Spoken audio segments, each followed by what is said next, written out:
Bien, este último vídeo sobre el sistema cardiovascular durante el ejercicio aborda la regulación de este sistema en esta situación concreta que es el ejercicio.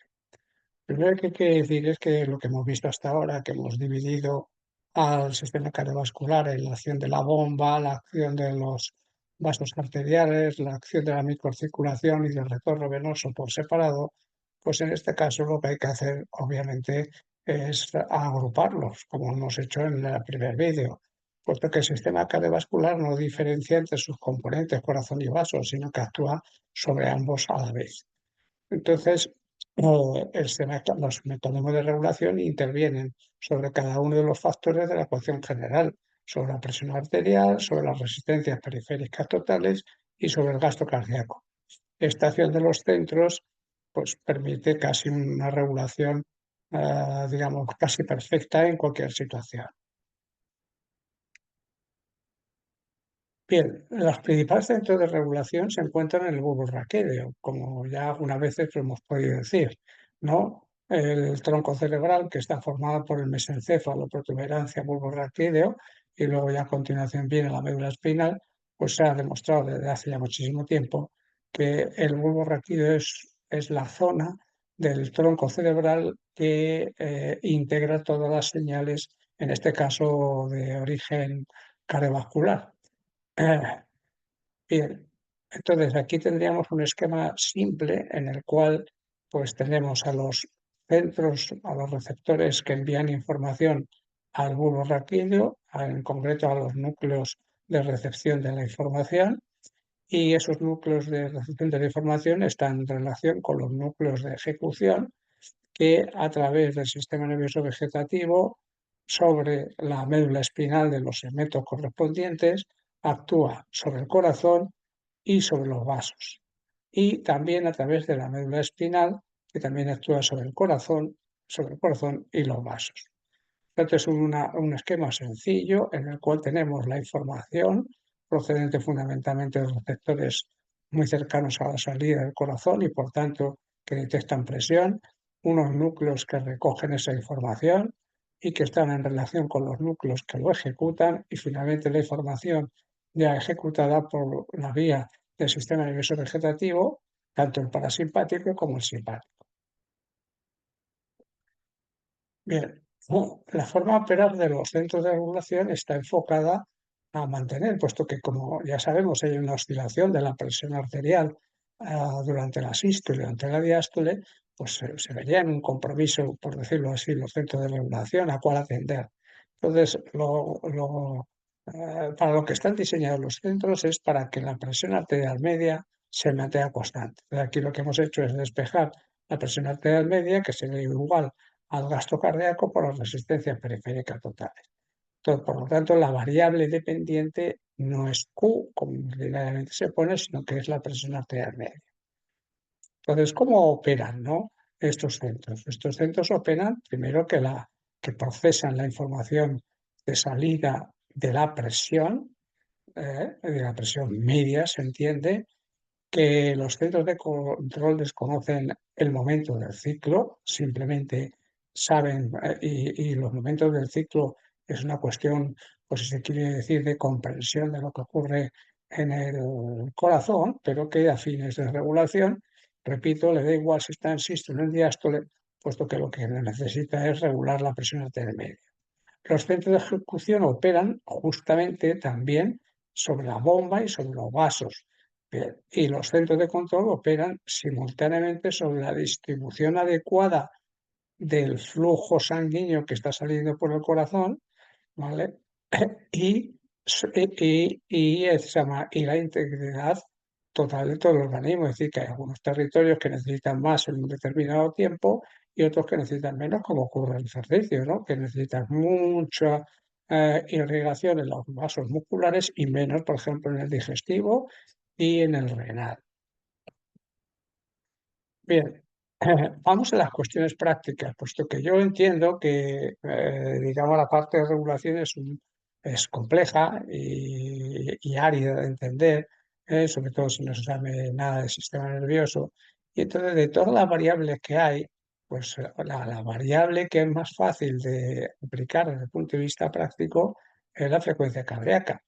Entonces, digamos, la relación entre frecuencia cardíaca e intensidad, pues ya la hemos visto en algún vídeo, en el concreto en ese que se titulaba Control de la carga de entrenamiento por la frecuencia cardíaca, indicando pues, que la frecuencia cardíaca es la herramienta principal que tienen los deportistas y, por lo tanto, los entrenadores para, digamos, determinar cómo va su sistema cardiovascular porque los otros son inviables. Es inviable medir el volumen histórico, es inviable medir la resistencia periférica total e incluso es inviable medir la presión arterial media, puesto que necesitas un manguito y la recolección o la recogida de esa variable pues no es sencilla. Por lo tanto, es la frecuencia cardíaca. Y como ya hemos dicho en reiteradas ocasiones, la frecuencia cardíaca tiene una respuesta que teóricamente es lineal, pero que lo que ocurre es que va cambiando la pendiente. Al principio es muy pendiente, luego es menos pendiente y luego todavía menos. Entonces vamos con el aumento rápido de frecuencia cardíaca respecto a intensidad del ejercicio físico. Pero lo primero que uno cabe preguntarse es que todo el mundo, cualquier persona, aumenta muy rápidamente la frecuencia cardíaca con una carga de ejercicio muy baja. Entonces, lo que muchas veces nos hemos preguntado, los que nos dedicamos a estudiar esto, ¿qué es más beneficioso? ¿Una mayor o una menor inclinación del aumento rápido de la frecuencia cardíaca? Bueno, nosotros esto lo hemos estudiado y hemos visto no voy a decir demostrado, hemos visto que la persona entrenada tiene una mayor pendiente. Entonces, claro, dirías que si eso es así, pues conviene, es más beneficioso tener una mayor inclinación, de una mayor pendiente de este tramo, no hablo del siguiente, que ya lo hablaremos después. Y entonces, ¿cuál es el significado fisiológico de que eso sea así? Pues desde el comando central se emite una orden que va dirigida hacia los núcleos de recepción de la información y a los núcleos, sobre todo, de ejecución, que determinan que se produzca una actividad simpática mayor, bien, y un descenso de la actividad. Entonces, con el número uno está indicado cómo descendería la actividad del sistema nervioso vegetativo parasimpático y con el número 2 está indicado cómo la actividad del sistema nervioso simpático estaría aumentada. ¿Por qué está en línea discontinua? Porque se considera que para que el incremento de la frecuencia cardíaca inicial sea muy acusada, basta de alguna manera con disminuir, que no eliminar, la actividad vegetativa. Es como un caballo brioso al cual le liberas de la rienda y entonces el caballo ya empieza a galopar o a trotar sin necesidad de que le hagas una estimulación externa a través de las espuelas. Por eso está en línea discontinua, porque considero que es más importante la disminución de la actividad. Por lo tanto, cabría pensar que el circuito centros superiores, comando central, núcleos, respuesta, es más rápido en personas entrenadas. Y la siguiente pregunta, ¿es necesario entrenar esta parte de la respuesta a frecuencia cardíaca? Pues yo creo que no, yo creo que no, entre otras cosas porque entrenar eso no creo que esté, digamos, que sea una forma de entrenar. Por lo tanto, creo que no. El siguiente tramo de la función entre la frecuencia cardíaca y para qué nos sirve es esta que es más que conocida, que es el aumento proporcional a la intensidad del ejercicio. Como es un hecho contrastado ya que la frecuencia cardíaca desciende a intensidades máximas con el entrenamiento, como se refleja en esta gráfica, en la cual este sería el incremento de la frecuencia cardíaca lineal en principio, pero de este tramo, olvidando el anterior, claro, eh, con respecto a la intensidad del ejercicio físico en la situación pre-entrenamiento y esta es la situación post-entrenamiento. Claro, que nadie piense que esto se produce en un día. ¿No? Esto no se produce en un día, ni en 2 días, ni en 3 días. Esto se produce a lo largo del tiempo. Por lo tanto, no es un proceso sencillo de comprender. Bien, pero lo importante que es que a cualquier intensidad la frecuencia cardíaca de la persona entrenada es menor. Luego, si tiene que producir digamos, eyectar su corazón la misma cantidad significa que el volumen sistólico es mayor, como ya hemos visto, ¿vale? En la parte del vídeo de corazón y ejercicio. Entonces, esto significa, ahora, es de notar que la frecuencia cardíaca máxima no cambia, puesto que está influida solo por la edad. Por tanto, una persona que empiece a entrenar hoy y termine un año después, pues tendrá la misma frecuencia cardíaca máxima, restada obviamente del año que ha seguido. Bien, ¿cuál es el significado de la mayor pendiente en el incremento de la frecuencia cardíaca no al inicio? Aquí esto está mal, ¿no? Durante el ejercicio sería durante el de intensidad progresiva, vamos a ponerlo así. Bien, entonces, la verdad que la explicación es muy, muy compleja. Y se pone el mismo esquema, obviamente, pero es compleja. Parece lógico pensar que a medida que aumenta la intensidad, una vez que ya se ha producido la liberación o la atenuación del sistema nervioso vegetativo parasimpático, pues empieza a intervenir el sistema nervioso vegetativo simpático, de tal manera que tanto al corazón como a los vasos. Por tanto, sería el número uno de la figura. Bien, a medida que aumenta la intensidad del ejercicio, el varorreflejo amortigua mejor el incremento. De ahí entonces que esta acción, esta disminución es motivada probablemente por una mayor actividad del valor reflejo en personas entrenadas. Es decir, que este sistema, a través del aumento de la presión arterial, los centros, hace que de alguna manera disminuya la actividad. Respecto a la primera, a medida que aumenta la intensidad, se produce un aumento de actividad simpática. Aquí tenemos en la primera, digamos, ordenada, digamos, flujo de sangre en los territorios renal y digestivo. Entonces, uno sería el renal y otro sería el digestivo. ¿Qué es lo que observamos? Que a medida que, y aquí frecuencia cardíaca, que a medida que aumenta la frecuencia cardíaca, es decir, la intensidad, disminuye el flujo sanguíneo. Lo que quiere decir que el sistema nervioso, los mecanismos de regulación, activan de alguna manera la vasoconstricción en los territorios que no intervienen durante el ejercicio físico, presumiblemente, como es el sistema renal y el sistema digestivo. Entonces va disminuyendo a medida que aumenta la intensidad y a medida que aumenta la actividad, digamos, la intensidad. Y en la otra ordenada, que es lo que hay, la actividad del sistema nervioso vegetativo simpático, que también se produce marcadamente un aumento de la concentración de noradrenalina en todos estos territorios. Y como consecuencia, la vasoconstricción en los territorios no activos. Aquí está más simplificada, de tal manera que aquí tendríamos la actividad vegetativa predominante simpática y aquí la actividad vegetativa de predominio parasimpático al principio. Entonces, al principio, pues como se ve, no hay variación del flujo, tanto en el circuito de la circulación, digamos, digestiva como en la circulación renal. Prácticamente pues aquí el flujo es del 100%. Cuando empieza el ejercicio físico y de intensidad progresiva, empieza a aumentar la frecuencia cardíaca y entonces se va reduciendo el flujo en ambos. Se va reduciendo el flujo en los riñones y se va reduciendo el flujo en el aparato digestivo, ¿vale? Es decir, estómago, intestino, hígado, etcétera. Y además, como va aumentando la actividad simpática, la concentración de noradrenalina va aumentando, no digo linealmente, sino exponencialmente.